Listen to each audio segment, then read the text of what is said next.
So the question I want to answer today is, why would your LDL or even total cholesterol go up when you start the ketogenic diet? It's supposed to go down. Okay, so let's answer that.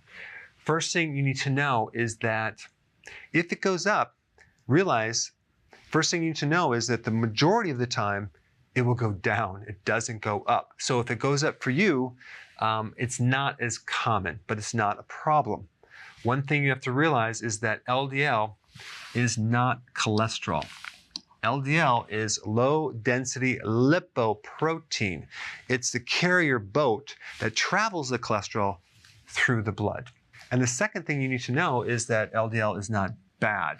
So LDL takes the cholesterol from your liver into the tissues.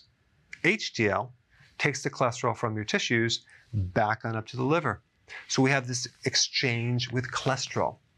We need cholesterol for our hormones, specifically sex hormones, testosterone, cortisol, which is an anti-inflammatory hormone, estrogen, and we also need cholesterol for all of the cellular membranes, because if you don't have cholesterol for that, nothing works. So your body makes cholesterol, it makes a lot of it, and you also get cholesterol from the diet.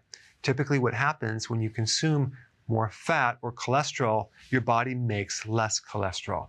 But then why would it go up when you would do the ketogenic diet? So there's a real interesting study done by Stephen Phinney, MD and PhD.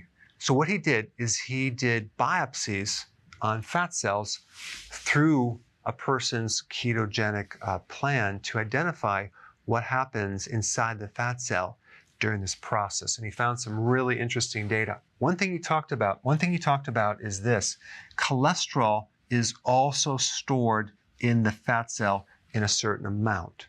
And when you do a ketogenic plan and you lose weight, the fat cell shrinks. But in the first phases of this process, you release the triglycerides, which can be used for energy, but the body tends to retain or hold on to the cholesterol till a certain point, which explains why you may start the ketogenic plan and your cholesterol or even LDL is good, but then it spikes weeks or even months later. What you have to realize is cholesterol is not used as fuel in the body. So the fat cell is mostly triglycerides, and triglycerides are used as fuel in the body, but not the cholesterol. So here you have the situation where you start the ketogenic plan, you're losing weight, but the cholesterol in that cell is being retained until a certain point that then it's released. And at that point, he found in certain people a release of 300 milligrams of cholesterol that came out. And then what happens, it goes into the liver, it combines with bile, gets dissolved, and then it kind of goes out through the intestine. So that would be one reason why your LDL or even cholesterol can go up during a program. Now, the other reason it can go up is just for the fact that you're consuming a higher fat diet and you have more fat circulating throughout the body. But this is what you need to know as far as LDL, okay, which is considered the bad cholesterol, which it's not, and you normally shouldn't even be concerned about this, but if you are, there's two types of LDL. And these two types are basically the size of this particle. Okay, so type A is a very large type. It's called large buoyant because it floats. Type B is more of a small, dense type, okay? This is the type that can potentially invade the artery walls and create inflammation and damage. And then the response from that, the immune response kicks in, and then your body starts laying down calcium, cholesterol plaquing, and even fibrin, which is a protein, to start to form a clot. This type, which is a small, dense type, okay, that comes from consuming a high carbohydrate diet. This type comes from doing a high fat diet, low carb diet. So when you get on a high fat diet and you lower your carbs, you may have more of this. And so if your LDL is really, really high and you do a regular cholesterol test, they're not going to differentiate that LDL. They're just going to give you the total number. What you want to do is you want to get an advanced lipid panel or a test to measure the particle size. And you're going to find that most of that is type A, not type B.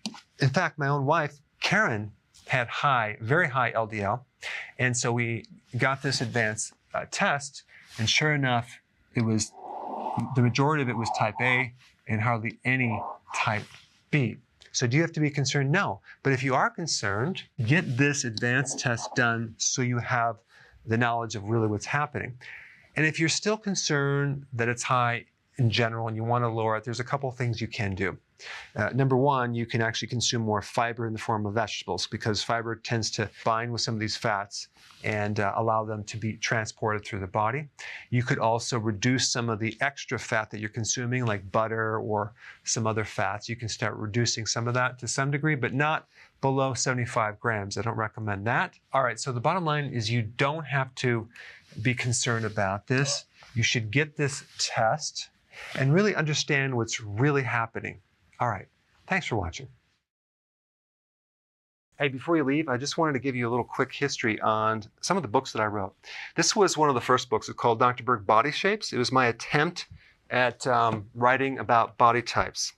What was very interesting about this book is I actually did all the images myself.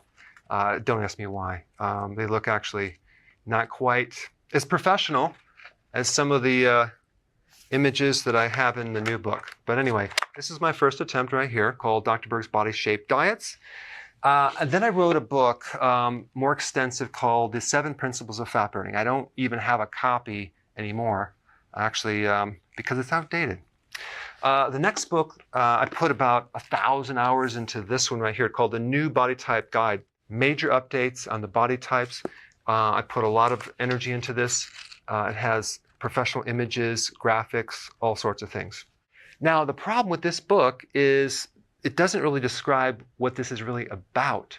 Body types are only a small portion of what's in this book. And that's why I changed the name to the Healthy Keto Plan, okay? If you happen to have this book, you don't really need this book because there's only very, very minor updates.